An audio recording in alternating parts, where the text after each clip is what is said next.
bow down before you. Father, we say you are the King of Kings. Father, we say you are the Lord of Lords.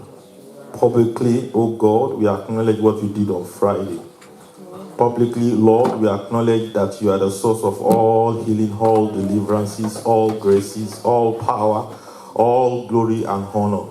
Receive it from us in Jesus' name. Amen. Publicly, as individuals, we want to acknowledge you as God, for the source of all that we are and we have.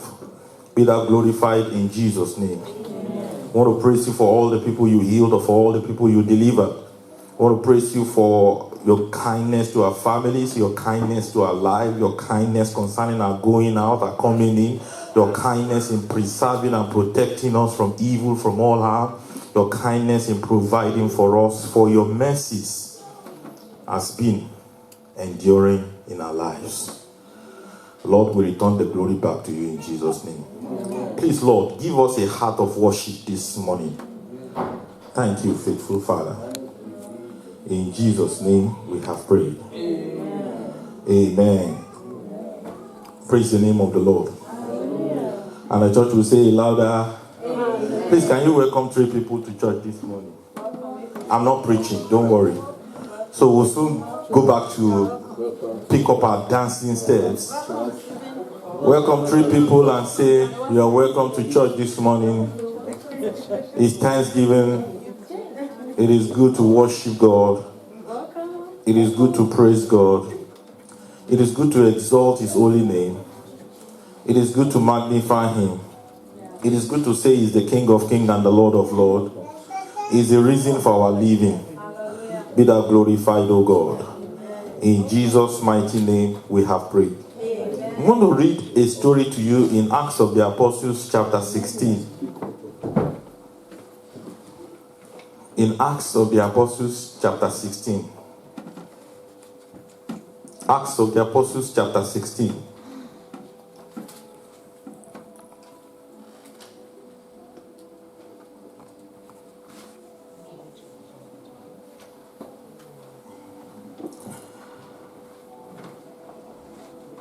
I once had a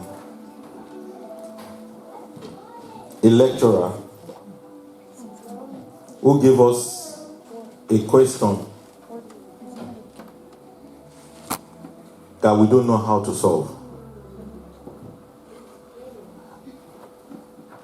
I don't know, maybe you've had that kind of, I wouldn't say wicked, but if you want to call him wicked, you can call him wicked.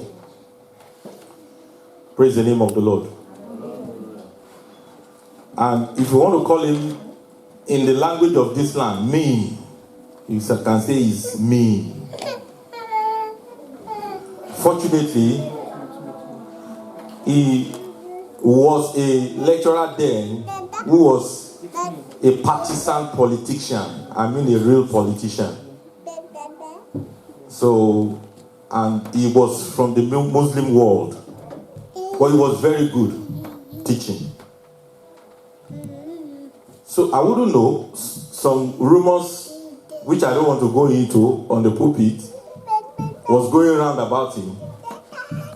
And you know, as students are, they usually have connection.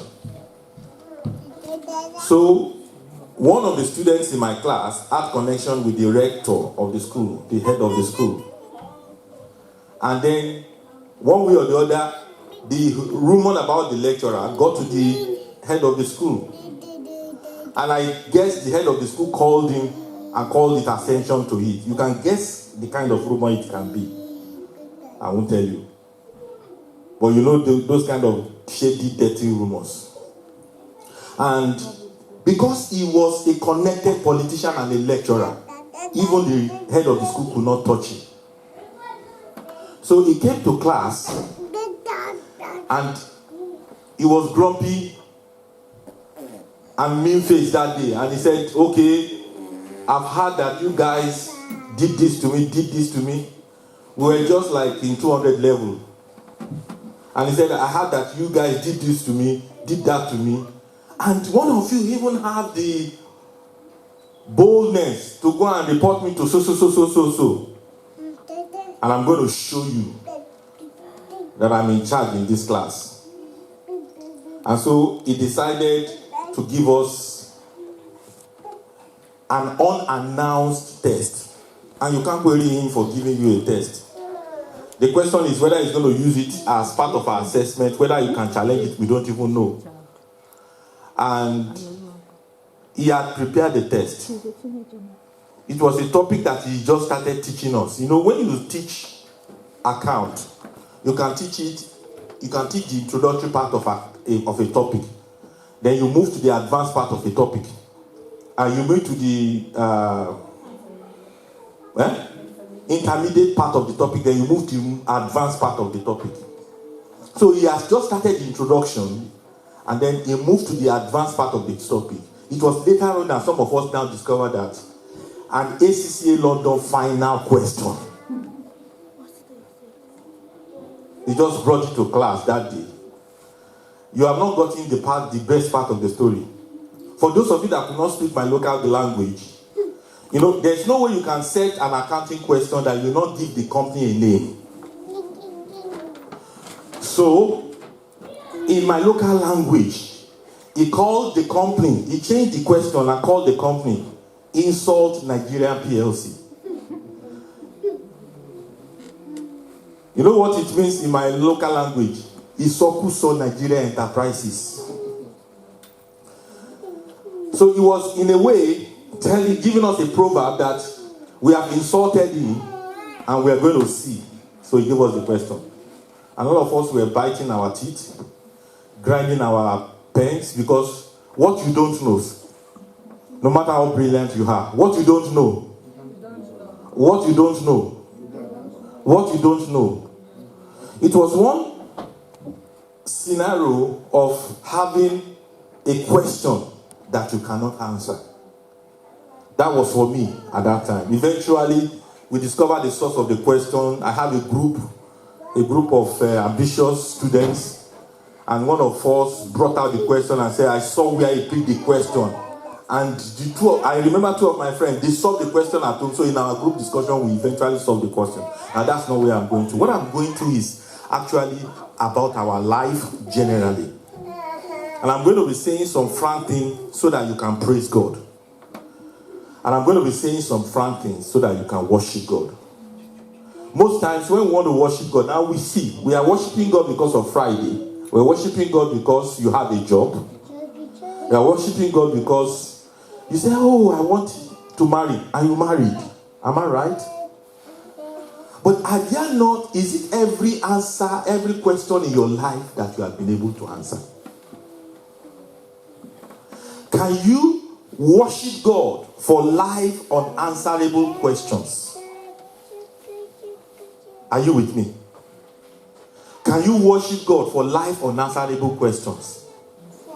So that's why this morning I'm not preaching like I said. I'm encouraging you by exhorting you on the unanswerable questions of life and what it will make you to do if you're a worshiper.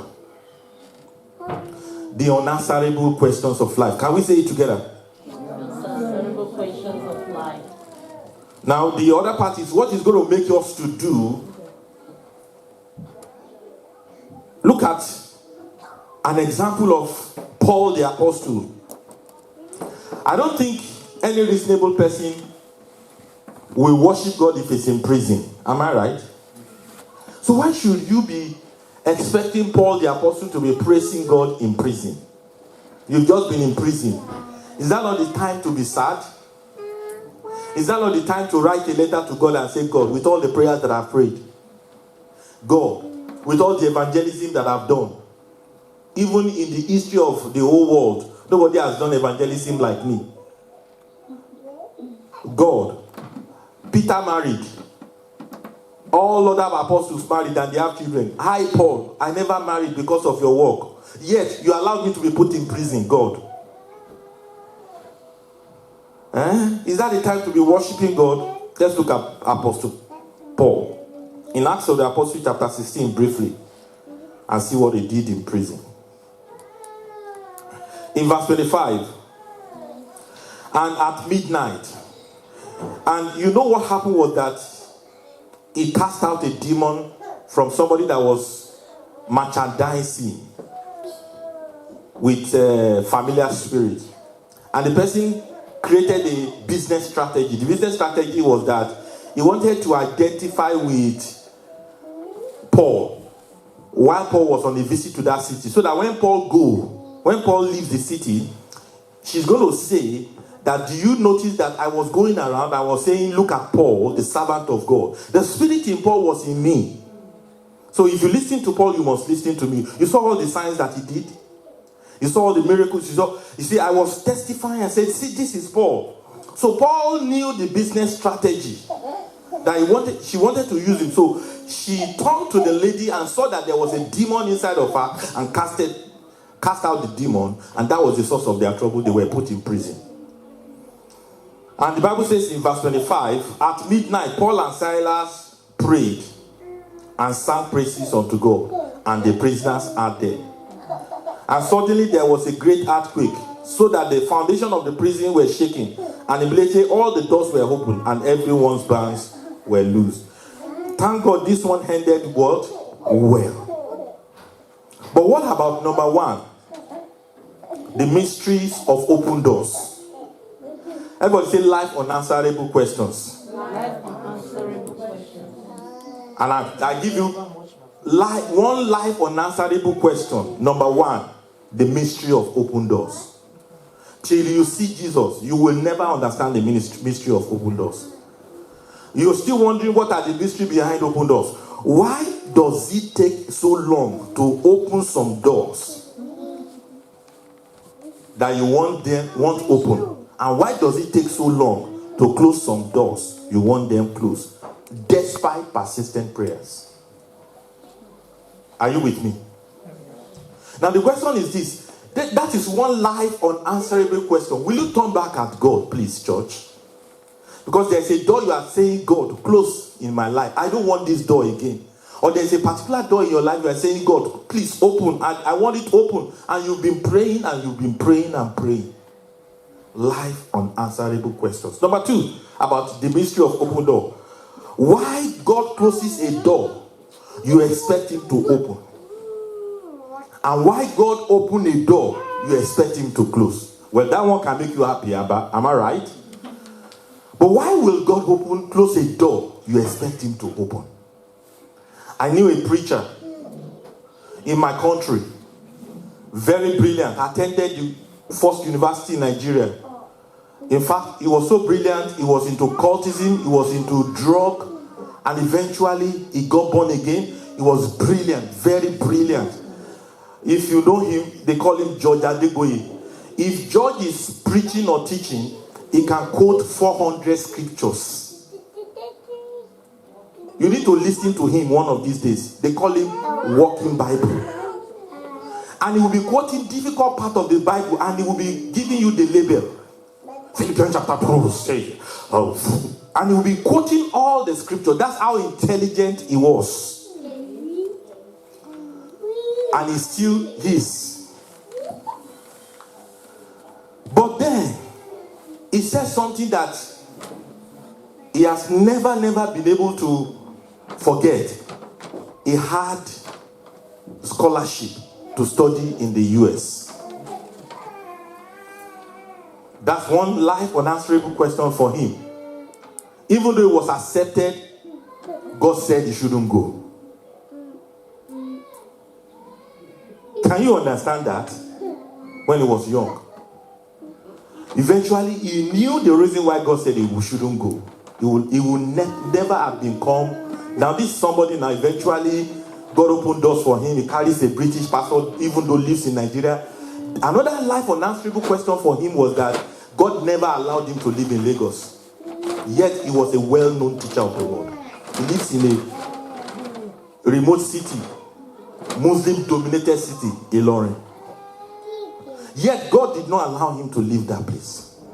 Yet from that city, God takes him all over the world. And sometimes when he's teaching, he will tell you over 100 nations that he has visited, teaching and preaching the word, and he still comes. Come on, say life unanswerable questions of you. Life unanswerable Number 2, the mystery behind divine favor and destiny.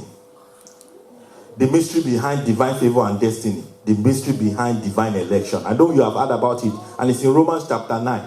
Why will God say, these 2 boys are in the womb, but I choose Jacob? I prefer Jacob to Esau. And the scripture tells us in Romans chapter 9, is God unrighteous? Let's look at it. Romans chapter 9, quickly.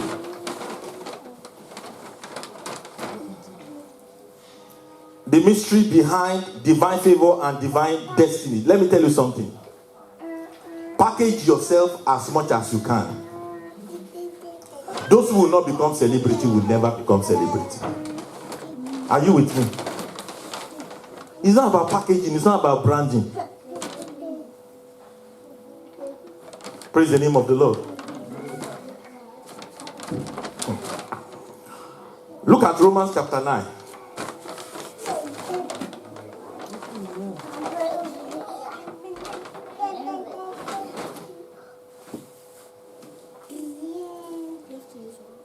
So that we can praise God. Oh, let's go to verse 10.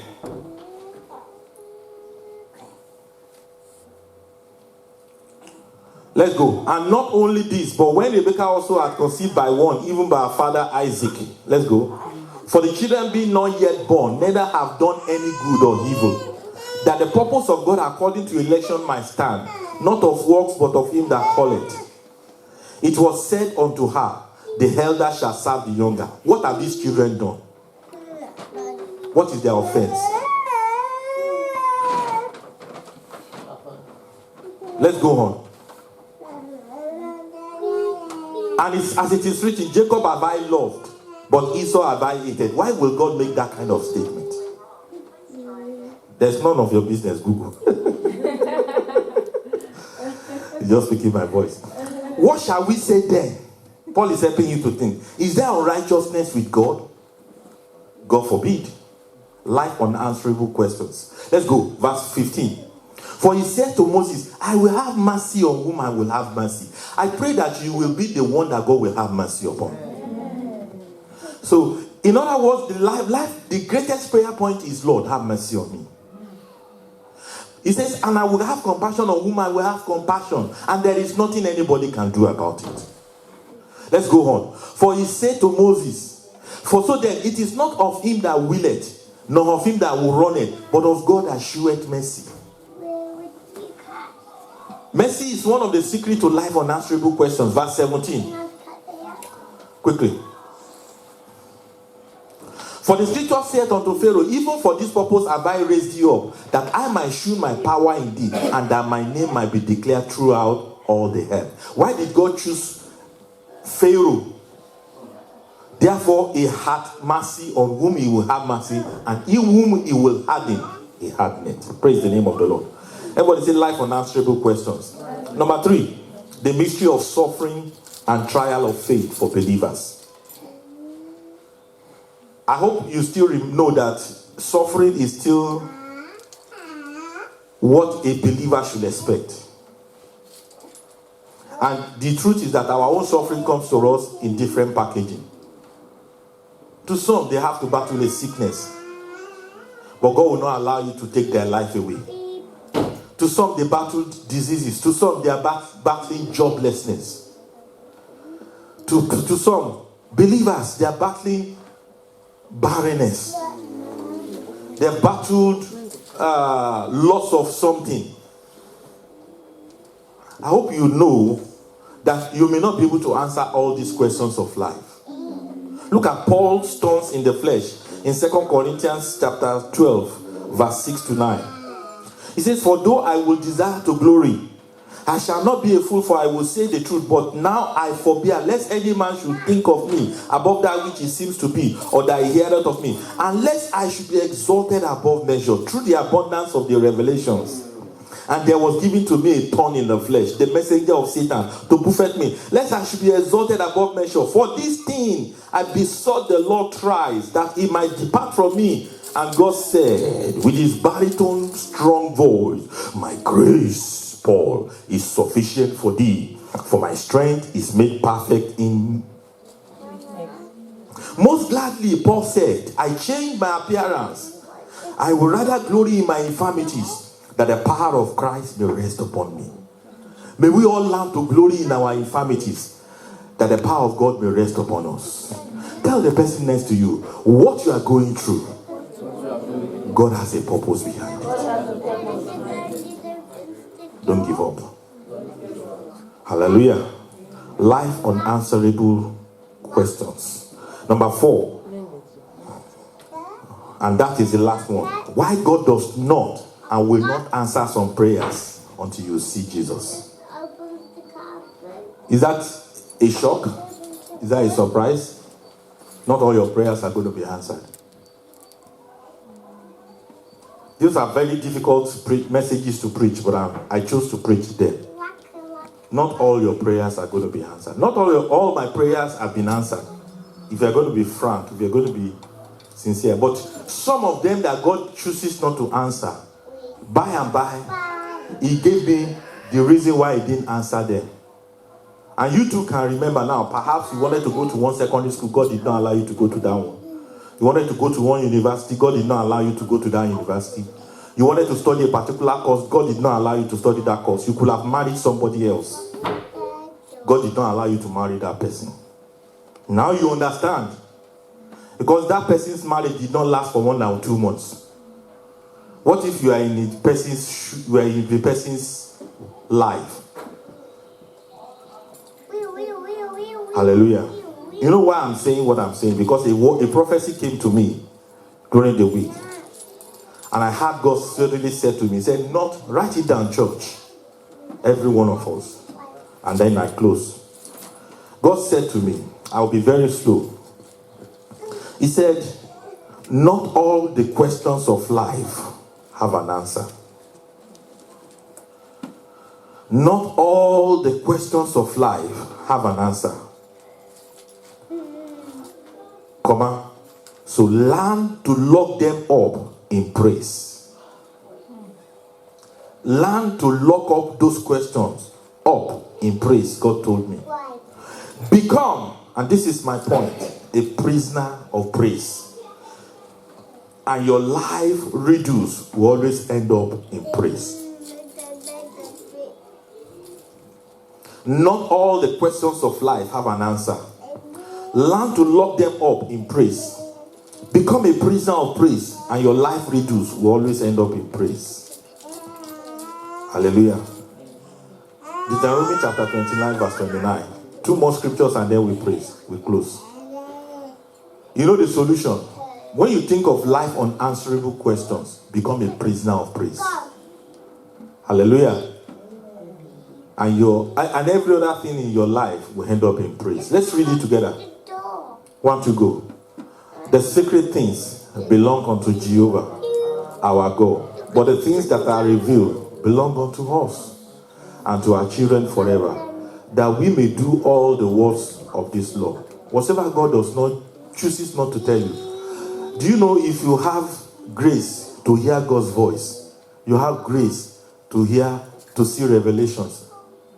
Sometimes I've had abundance of revelations, and most of those revelations comes to pass.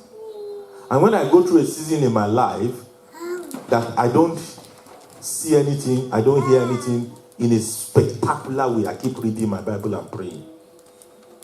Do you know what I always tell myself? God has nothing to tell me. If He has, He will say it. Clap your hands and celebrate. Why are you worried? Why are you worried? You like dreaming. When God gives you a dream, it's come to pass. And you've not been dreaming for some time now. God has nothing to say. When He's got something to say, if you are still in righteousness with God, right standing with God, you are still a child of God, keep moving on, keep reading the Bible. He speaks through the Bible, you know. And He's speaking through your pastor now. Hallelujah. Amen. Let's look at this final scripture. Have become a prisoner of praise concerning your life unanswerable questions. Oh, why did I go through this? Why did I go through that? Become a prisoner of praise. Praise the name of the Lord. 1 Timothy chapter 3 verse 9 finally. And I want you to come and share testimony and think of what God has done. And make up your mind today you will become a prisoner of praise. I love this scripture. And this is the conclusion of the matter. Read it, church. Holding. Do like this. Can you do like this?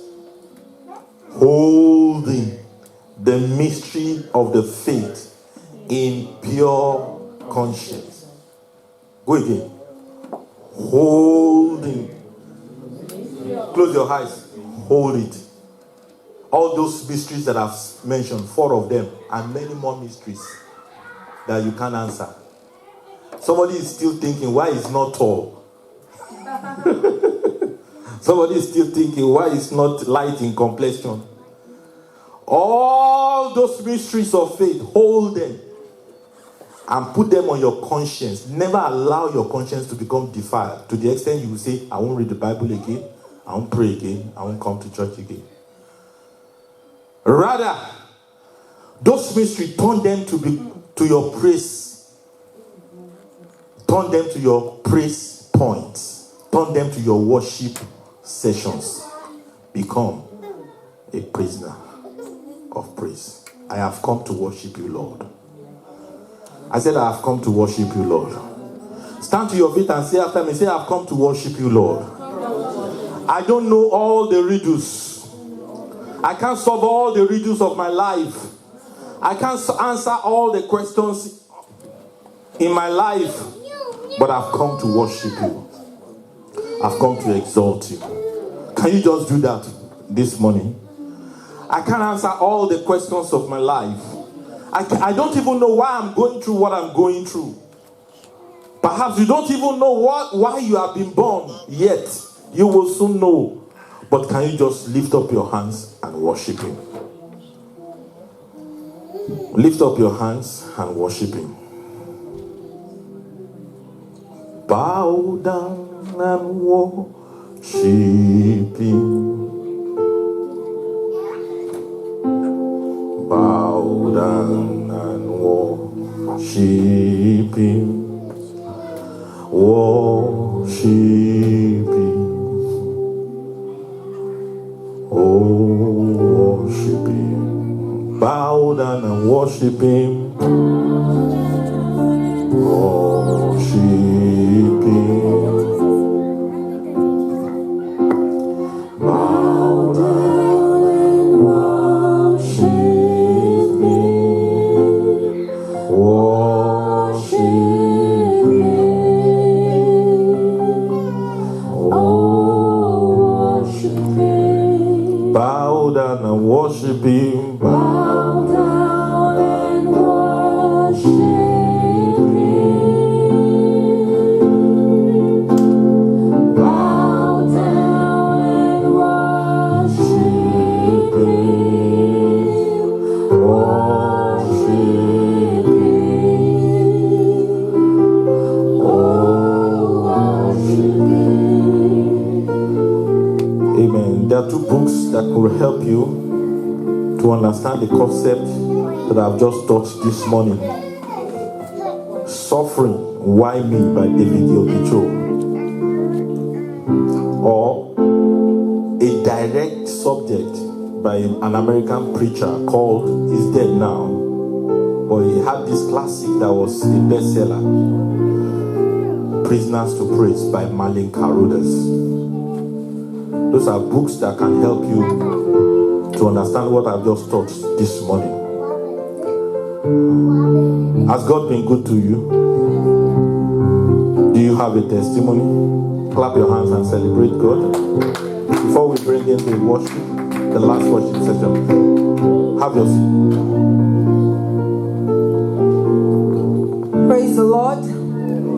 So our Thanksgiving time will be in this form. We'll first take testimonies now, and then we'll spend some time to sing to God and dance, and then we'll take our offering.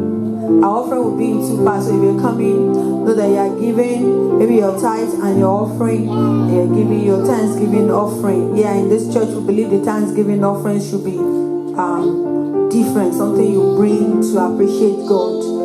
So I want us to take testimonies now. Like I said, I want us, don't just waste time. Everybody, one by one, just step forward in 1 minute and tell me what God has done in your life. We're going to start with Pastor so that you know that I'm very serious. I said, that's the truth. I have not. He said, don't worry. I'm just playing with you. Your wife is somewhere. Even as I'm talking with you now, it's just a matter of time. You're going to meet her. So I keyed into that consolation. When my mom finished that, and I just told my wife, my wife is somewhere.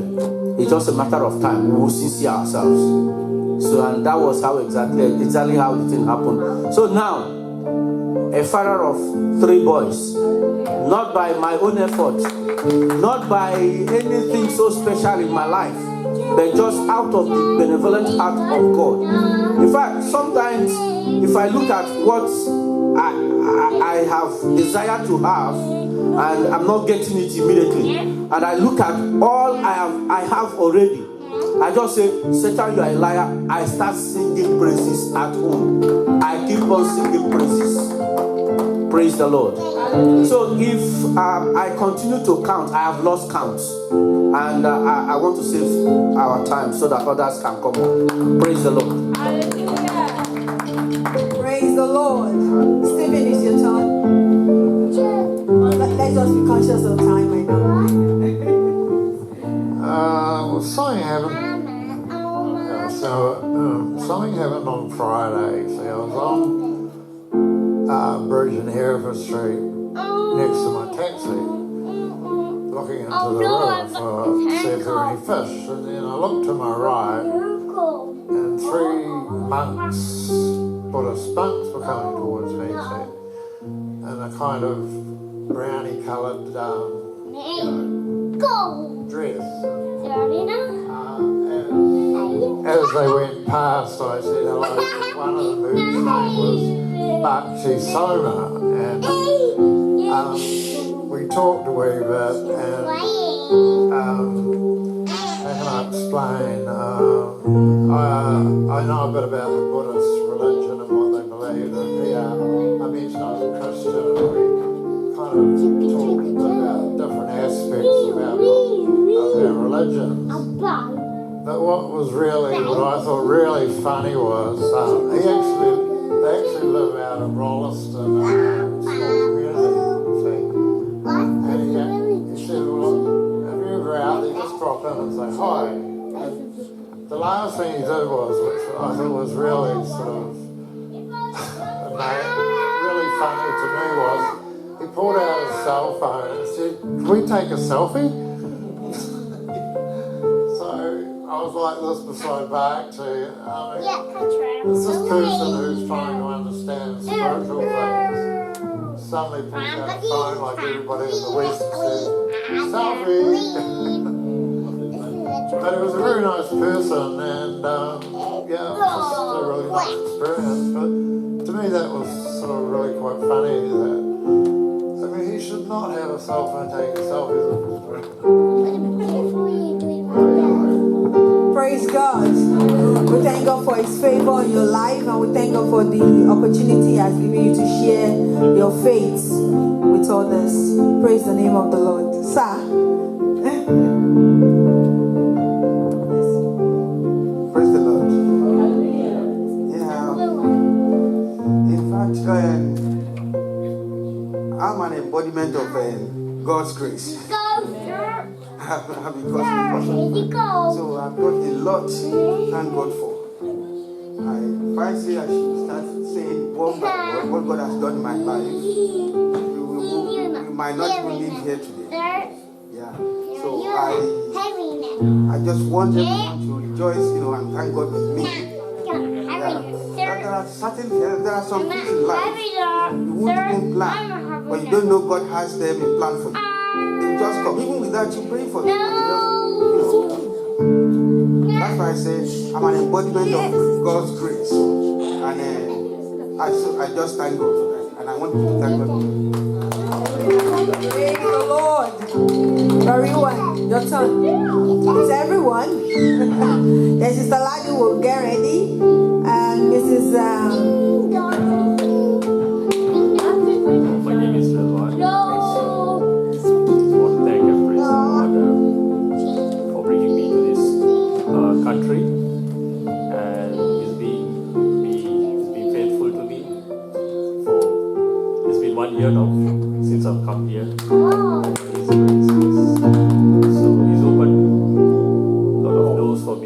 And through this ministry very especially, and because of Pastor Charles, the word of God that he's teaching, and one of the things I'm thankful that I became quite strong. I didn't become strong. The Lord strengthened me through the word, through this ministry. And last week, one of my roommates, he was really down because he had completed all his studies, but he had not got an employment opportunity. So I didn't go to speak about religion or whatever, about the Christianity, but I was just singing a hymn, God will make a way when there seems to be no way. I was just humming that and going, and after that, he also heard that. And he also joined me, and we were just singing that hymn. And the next day, he got an interview. Yeah. And I'm happy that God has answered his prayers as well. And God has been good, faithful, and I really thank and praise Him for all that He has done. Praise the Lord. Hallelujah. See, God is good to us. Hallelujah. We are the witness of His goodness in our midst. Praise the Lord. God has been so good to me and my family. I can't thank Him enough. He has done so much for me. Even when I think I'm there thinking maybe I'm lost, but God always finds a way for me. And I'm so grateful because if I have to thank Him, like I said, I can't thank Him enough. That I'm alive, my son, my family, even my extended family, they are alive is by the grace of God. And most importantly, recently I just finished a course. I must confess that it's one of the hardest, hallelujah, it's one of the most difficult things I've done recently. Probably because of age, probably because of the gap between studies, I don't know. But it was so difficult. At a point, I was almost giving up. But I kept on remembering God's strength. God giving me strength to continue. And then with that, it was as if, when I prayed, it was as if God there was a strong power that was like, put into me that said, no, you must finish what you started. As a child of God, you're not supposed to do something and stop halfway. And that was how I struggled. And by the special grace of God today, I'm standing to give praise to God that, yes, I've completed it. Praise the Lord. Praise the name of the Lord. This is it, brother.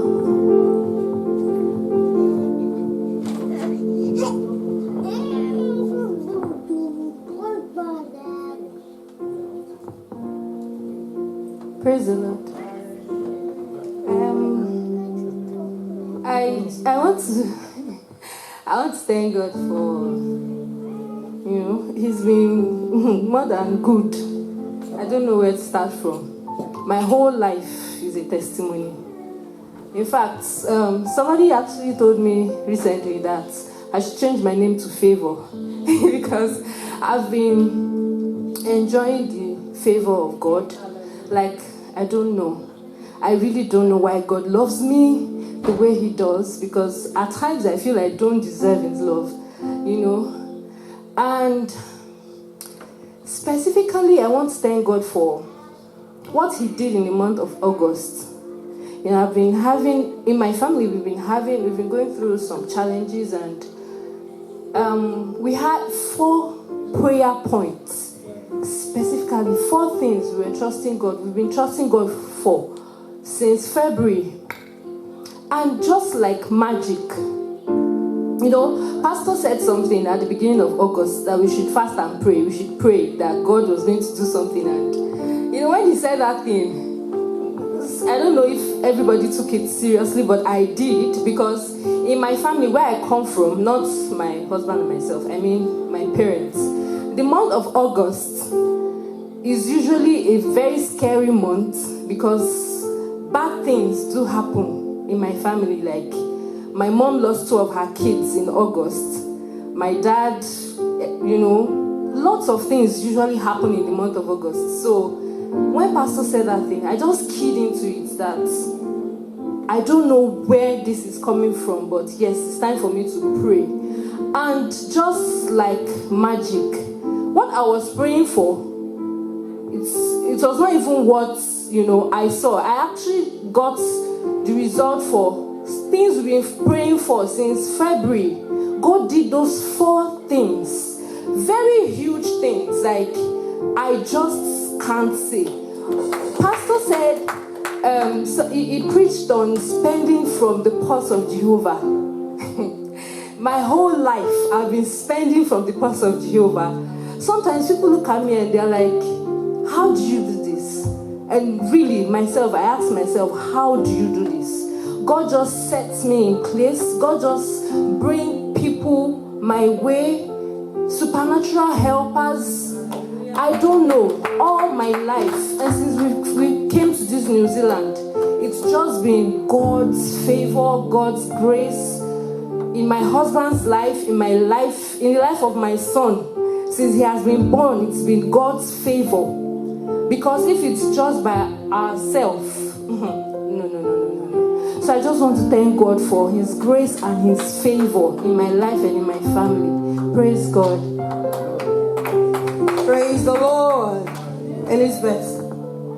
Sister Elizabeth, it's your turn. Everybody is giving testimony. No, come to the front and say, I don't have testimony. Come first to the front and say, God, I don't have testimony. I know when you get here, you won't say that. God has been here. I just want to thank God for letting me live. Praise God. I didn't get that. Oh, okay. Praise the Lord. Praise the Lord. Today I would like to thank God for this month that we're in. It's my birth month, so I'm grateful to be alive. I also want to thank God for peace of mind. I feel like that's such an underrated blessing. But to have peace is a very, very big deal. And I'm also grateful for the lives of my family. They're up and open and they've been protected. God is divinely providing for them. I just want to thank God. And finally, today is Father's Day. So I thank God for the fathers in the house, and particularly for my own dad as well, for his life and for God's goodness upon him. Praise God. Oh, sorry, Daddy's in the house. Although I wish my own husband Father's Day this morning. I don't know about all this. We wish you all a happy Father's Day. If you want to say. Praise the Lord. First I want to thank God for my life, for my family, and for everything He has done for us. Then I want to thank God for not answering some of my prayers I made in the past. Because if He did, I would have regretted it. And I want to thank God that even when I'm being stubborn and not consulting Him on some decisions, I always find myself on the path He wants me to go. Then lastly, I want to thank God because I almost had a collision on Thursday. I almost had a car accident, but God saved me. And I want to thank God in advance for healing. Praise the Lord. Praise the Lord. Pastor Charles, are you ready? I will be the last. I'll be moderator. Oh, sorry. Hallelujah. Praise the Lord. Hallelujah. My wife has I think I can stand up. Yeah. My wife has said everything all, and I can't but thank God for all He has done. Like you said, she has said almost everything. Yes. And it's just to God's glory. Thank God for sound health, and God for You know, it's like you have even the ones you prayed for and the ones you did not pray for. There was one specific one that we never even prayed. It was a burden on our hearts, but then it didn't come as a prayer point. We just said, oh, it should just go like that, you know. But God answered miraculously. Praise the Lord.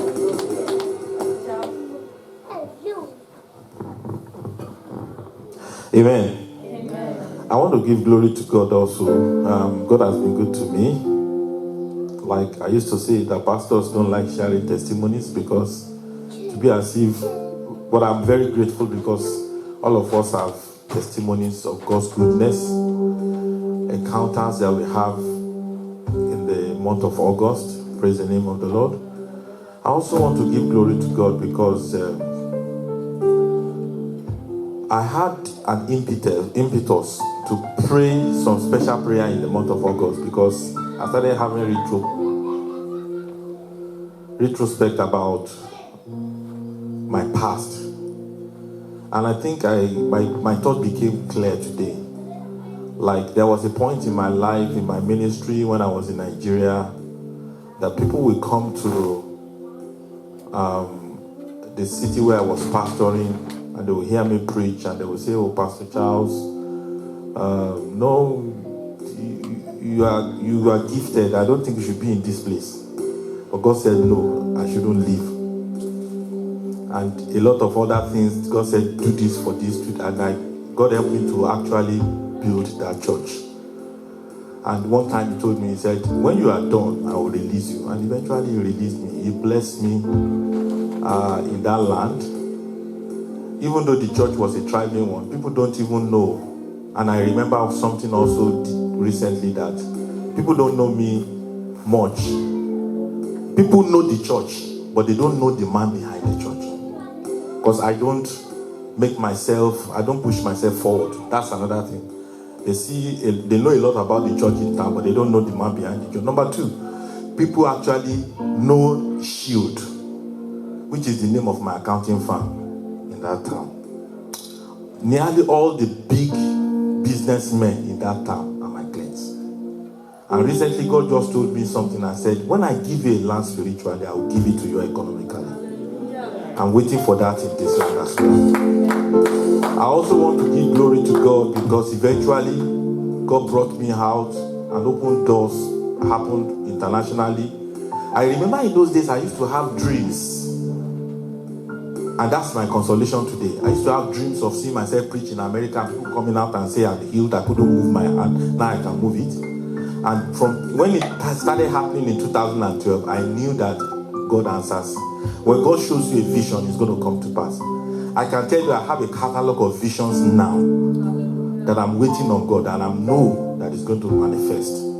I also want to thank God because I don't want to take it for granted. When I got to this land, within 2 years, I'm a qualified accountant and people say a lot of difficult things, difficult to get an accounting job as a foreigner, blah, blah, blah. Within 2 years, God break that virginity on my career. And the label has actually changed my life forever in this land. Praise the name of the Lord. I give glory to that. Number two, I also want to thank God because I'm a man. I'm like a man, a cat with a 9 lives. So many attempts by the devil, by circumstances to kill me untimely, but I'm still alive. So I want to return the glory back to God.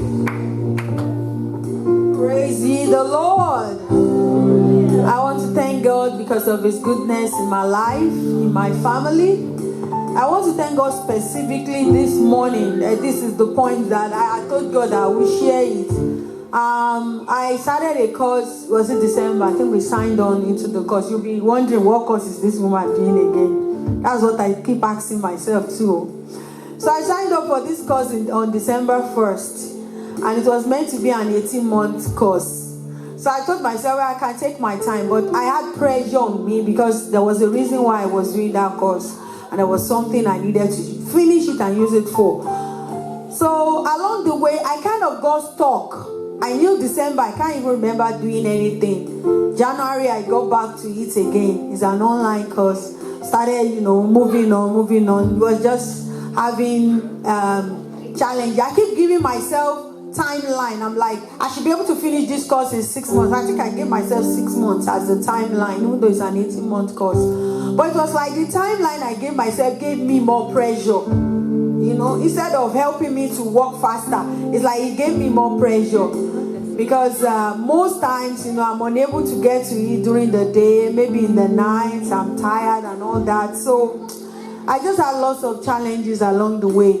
The coordinator for the course, I remember specifically, this is the point of breakthrough, I remember specifically I approached her and I told her I actually need to finish this course earlier than required because I need the course. And she was like, no, the course is for 18 months, maybe at most, I think she gave maybe at most February next year or something. She just gave me one distant time. You won't believe it. God just stepped in. I knew that point that God stepped in. It was in the month of March. Funnily, it was during the lockdown. March, April, May. God stepped in on my behalf. And in fact, in that very month that she said, I'm going to have difficulty, that was the month I did the highest number of modules in that course. And today, before the end of last month, I submitted the last paper for that course. It's like in half of the time that I was told I would be finishing the course, I was able to finish the course in half of that time. I just give praise to God because I know it's not by power. I didn't feel like doing it. I felt tired all along the way. I like the way you were giving your testimony, I felt the same way. Because I keep telling myself, do I really need to do this? After a PhD. But I thank God that I persevered and God saw me through to the end. Clap your hands and celebrate God.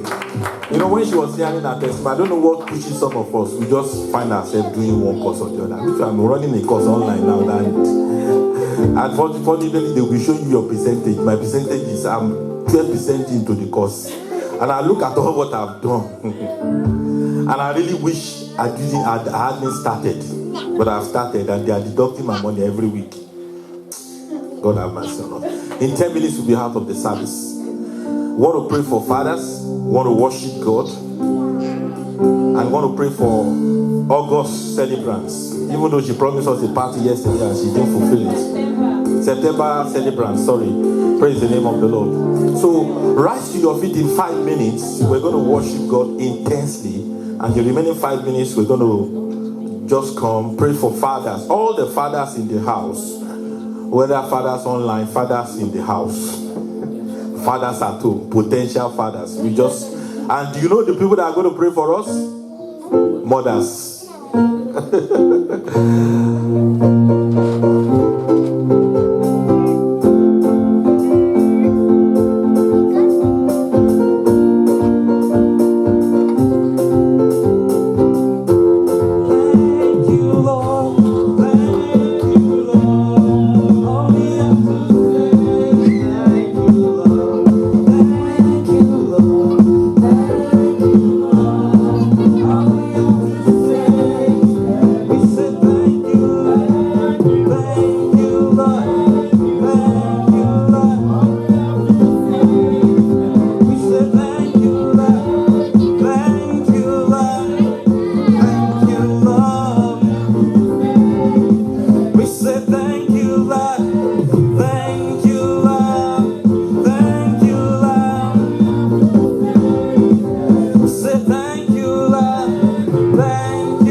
hallelujah. Shout hallelujah. Lift up your hands and speak something good to God. Worship Him. Worship Him, the King of Kings.